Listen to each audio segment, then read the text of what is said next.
સર્વ સુગંધી સુલેપિત લિંગમ.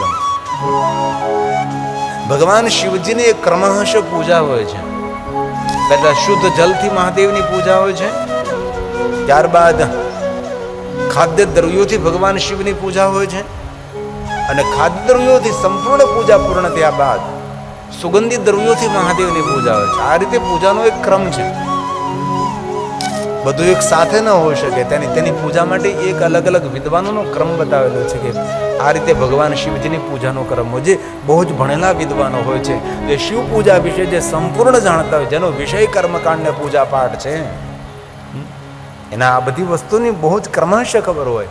જે કોઈ મનુષ્ય શર્કરા મિશ્રિત ગાય માતાનું દૂધ મહાદેવને ચડાવે, તેની બુદ્ધિની શુદ્ધિ પણ થાય અને બુદ્ધિની વૃદ્ધિ પણ થાય.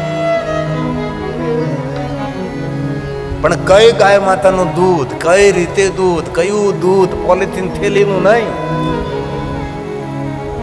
ભેંસનું નહીં, તેની પણ એક પૂરી પ્રક્રિયા છે. કેવું દૂધ, ક્યારે દોયેલું દૂધ, અને કોના ઘરનું દૂધ ને કોણે લાવેલું દૂધ, તેની પણ એક બહુ પ્રક્રિયા મોટી છે. તેથી બુદ્ધિની વૃદ્ધિ કરનાર, બુદ્ધિની શુદ્ધિ કરનાર ભગવાન મહાદેવની પૂજા છે. સર્વ સુગંધી સુલેપિત લિંગમ બુદ્ધિ વિવર્ધન કારણ લિંગમ. એ ભગવાન મહાદેવના લિંગાષ્ટકનો અદ્ભુત મહિમા છે.